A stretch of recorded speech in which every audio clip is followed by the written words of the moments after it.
Bismillahirrahmanirrahim. Assalamualaikum warahmatullahi wabarakatuh. Hamdan wa syukran lillah. Wassalatu wassalamu ala rasulillah. Sayyidina Muhammad ibn Abdillah. Muhammad sallallahu alaihi wasallam. Amma ba'd.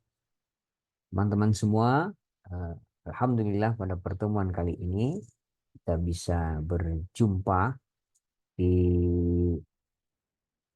pertemuan daring walaupun tidak bisa bertatap muka di pertemuan uh, luring. Insya Allah, mudah-mudahan teman-teman semua dalam keadaan sehat walafiat. Teman-teman semua, di pertemuan pertama ini kita akan membahas bersama tentang apa saja yang akan kita pelajari selama 12 pertemuan ke depan. Insya Allah kita akan belajar bersama di mata kuliah filsafat Islam. Apa saja yang akan kita bahas di dalam filsafat Islam ini? Mari kita mulai pembahasan kita bersama dengan membaca basmalah. Bismillahirrahmanirrahim. Yang akan kita bahas di dalam pertemuan eh, pembelajaran filsafat Islam ini, yang pertama kita nanti akan membahas tentang bagaimana eh, ada tradisi keilmuan di dunia Islam. Bagaimana sih tradisi keilmuan di dunia Islam ini? Nah, di tradisi keilmuan di dunia Islam ini bagaimana? Bagaimana apa namanya? Perjalanan tradisi keilmuan di dunia Islam? Bahkan nanti juga di tradisi keilmuan di dunia Islam ini ada beberapa pembahasan tentang bagaimana nasib filsuf minor. Artinya ada filosof-filosof yang tidak dibahas sebagai penghubung antara filsuf-filsuf besar di zamannya. Nah, kita akan bahas di eh, filsuf minor nanti. Teman-teman semua, pembahasan pertama ini tentang tradisi keilmuan. Kita akan bahas tentang bagaimana tradisi keilmuan di dunia Islam, bagaimana sekilas juga tentang nasib para filsuf minor. Nah, mungkin teman-teman sudah tidak asing dengan istilah filsafat. Nah, filsafat itu berasal dari bahasa Yunani, philo dan sophia. Nah, nanti kita akan bahas di pertemuan pembelajaran tentang filsafat ilmu itu. Nah, di filsafat Islam ini kita akan langsung belajar tentang tokoh-tokoh filsuf Muslim di dunia Islam yang berkembang dari zaman ke zaman. Di pertemuan selanjutnya yang kedua kita nanti akan membahas tentang para filsuf Muslim di dunia Islam belahan timur. Ada di antaranya adalah Al-Kindi. Bagaimana Al-Kindi ini nanti pemikiran filsafatnya yang kemudian mempengaruhi berbagai pemikiran-pemikiran kita pada zaman ini. Kemudian juga ada apa namanya, pemikirannya antara agama dan filsafat, Al-Kindi. Juga pemikirannya tentang logika dan epistemologi Al-Kindi. Kemudian Al-Kindi juga menyumbangkan pemikirannya tentang kosmologi. Kemudian pendapatnya tentang filsafat jiwa dan hidup sesudah mati, ini Al-Kindi. Juga ada akal dan akhlak. Ini bagaimana pemikiran-pemikiran Al-Kindi eh, tentang filsafat. Yang kedua tokohnya ada Ar-Razi. Ar-Razi ini bagaimana pemikiran filsafat dari Ar-Razi kita akan pelajari nanti. Ada filsafat lima kekal istilah Ar-Razi, kemudian jiwa dan materi, juga ada akal sebagai karunia Tuhan menurut Ar-Razi. juga bagaimana tuduhan lawan tentang sikapnya terhadap agama. Ketika itu Ar-Razi dituduh ya tentang apa namanya sikapnya terhadap agama. Yang ketiga ada Al-Farabi, tokoh Muslim di dunia Islam belahan timur ini. Ada Al-Farabi, bagaimana nanti kita akan pelajari pemikiran-pemikiran dari Al-Farabi, pemikiran filsafatnya, ada istilah ontologi, kemudian metafisika, teologis, kemudian ada Al-Farabi juga memberikan pandangan tentang kosmologi, bagaimana pemikiran filsafat Al-Farabi, kemudian juga psikologi dan filsafat politiknya Al-Farabi. Yang keempat ada Ikhwan Al-Sofa. Nah, Ikhwan Al-Sofa ini tokoh-tokoh dan karya tulis Ikhwan Al-Sofa apa saja nanti kita akan pelajari bersama. Kemudian yang kedua ada pengetahuan, kemudian filsafat dan agama menurut Ikhwan Al-Sofa dan pemikirannya tentang Tuhan dan emanasi alam ini dari Al-Sofa juga. Dan nanti kita akan belajar juga bagaimana jiwa manusia dan hidup sesudah mati menurut Ikhwan Al-Sofa. Yang kelima tokohnya Muslim di dunia Islam belahan timur itu ada Ibnu Miskaweh. Nah, Ibnu Miskaweh ini bagaimana riwayat hidup dan karyanya kita akan pelajari bersama.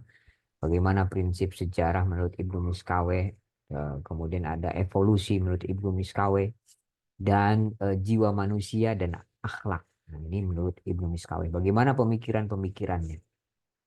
Yang keenam ada Ibnu Sina. Ibnu Sina yang kita sudah tahu semua di yang kita kenal bahwa Ibnu Sina ini adalah tokoh kedokteran Muslim. Nah, bagaimana Ibnu Sina dan pemikiran filsafatnya kita akan pelajari bersama tentang kosmologinya Ibnu Sina dan psikologi Ibnu Sina. Nah, yang ketujuh dari filsuf Muslim di dunia Islam Barat ini ada Al-Ghazali. Kita kenal dengan Imam Ghazali dengan karya monumentalnya Ihya Ulumuddin. Bagaimana kita akan pelajari nanti riwayat hidup Al-Ghazali dan karyanya. Dan 20 pendapat para filsuf yang dikritik oleh Al-Ghazali dan 3 pendapat yang dikukuhkan. Ini tentang Al-Ghazali. Nah, setelah kita mempelajari bagaimana pemikiran para filsuf Muslim di dunia Islam belahan timur, gitu ya, kita akan pelajari pemikiran filsafat para filsuf Muslim di bagian barat. Nah, di antaranya ada Ibnu Rajah, Ibnu Bajah ya. Ibnu Bajah ini kita akan pelajari bagaimana riwayat hidup dan karya-karyanya. Ada konsep pemikirannya tentang mutawahid, tentang perbuatan manusia, dan tentang filsuf dan nabi dari Ibnu Bajah. Yang kedua, dari pemikir atau filsuf dunia Islam di bagian barat itu ada Ibnu Tufail. Ibnu Tufail bagaimana kita akan pelajari riwayat hidupnya dan karyanya. Kemudian ada pemikiran tentang dan Ibnu Yaqzan gitu ya. Kemudian juga ada makna-makna dari kisah simbolik di Ibnu Tufail ini. Dan bagaimana pandangan tentang Qadim atau hadisnya alam. Ini bagaimana pemikiran Ibnu Tufail. Selanjutnya yang ketiga dari tokoh dunia Islam bagian barat itu kita akan pelajari Ibnu Rushd. Nah, Ibnu Rushd ini bagaimana riwayat hidupnya Ibnu Rushd dan karya-karyanya kita akan pelajari. Yang kedua bagaimana agama dan filsafat menurut Ibnu Rushd. Juga ada istilah Qadimnya alam menurut Ibnu Rushd, gimana konsepnya kita akan pelajari, dan pendapat Ibnu Rushd juga tentang gambaran akhirat, bagaimana Ibnu Rushd ini memandang akhirat gambarannya, dan tentang pengetahuan Tuhan menurut Ibnu Rushd. Itu para tokoh Muslim para filsuf Muslim di dunia Islam bagian Barat. Selanjutnya ada sosok filsuf minor. Sosok filsuf minor ini yang apa namanya? Kadang sering terlewati, ya, sering terlewati, tetapi apa kontribusinya di dalam pemikiran-pemikiran Islam, ya, itu sangat luar biasa. Ada Abu Hasan Al-Amiri, bagaimana karya-karyanya, kemudian pokok pemikiran Al-Amiri di dalam Al-I'lam bil Manaqib Al-Islam dan hakikat dan sistematika ilmu menurut Abu Hasan Al-Amiri, hakikat sistematika ilmu. Kemudian apresiasi Al-Amiri terhadap ilmu-ilmu agama, bagaimana kemudian etika cendekiawan versi Al-Amiri ini. Uh, Al-Amiri kemudian sebagai pelopor perbandingan agama, dan bagaimana nanti pandangan Al-Amiri tentang pemerintahan. Nah, ini sosok filsuf minor. Yang kedua, sosok filsuf minor ini ada Suhrawadi. Suharwadi ya, Suhrawardi. Mohon maaf, ada typo. Suhrawardi Al-Maktul. Nah, Suhrawardi Al-Maktul ini bagaimana sosoknya dan pemikirannya. Nah, kemudian bagaimana pendapatnya tentang perkembangan peradaban Islam di masa uh, Suhrawardi, karya-karyanya apa saja, dan apa saja nanti pengaruh dari teosofi Suhrawardi ini.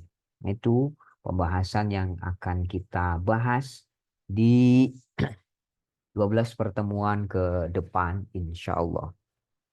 Nah, teman-teman semua, mudah-mudahan kita dibimbing oleh Allah Subhanahu wa taala untuk selalu semangat di dalam belajar.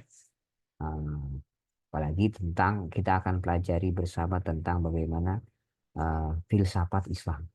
Filsafat itu tadi sekilas kita bahas dari bahasa Yunani philo eh, dan Sofia, artinya adalah cinta kebijakan. Bagaimana dengan mempelajari filsafat ini diharapkan nanti kita bisa mempelajari bagaimana pemikiran-pemikiran dari para tokoh-tokoh filsuf Muslim, dan kita bisa mengambil pelajaran-pelajaran darinya, dan sehingga kita nanti menjadi manusia-manusia yang seperti pengertian dari filsafat itu sendiri, yang cinta kebijakan. Itu saja teman-teman sebagai pengantar. Insya Allah di pertemuan depan kita akan mulai bahas di pembahasan yang pertama tentang tradisi keilmuan di dunia Islam. Terima kasih. Mohon maaf atas segala kesalahan. Mari kita tutup bersama dengan membaca hamdalah dan doa kifaratul majlis. Alhamdulillahirabbil alamin. Subhanakallahumma bihamdika asyhadu an la ilaha illa anta astaghfiruka wa atubu ilaik. Assalamualaikum warahmatullahi wabarakatuh.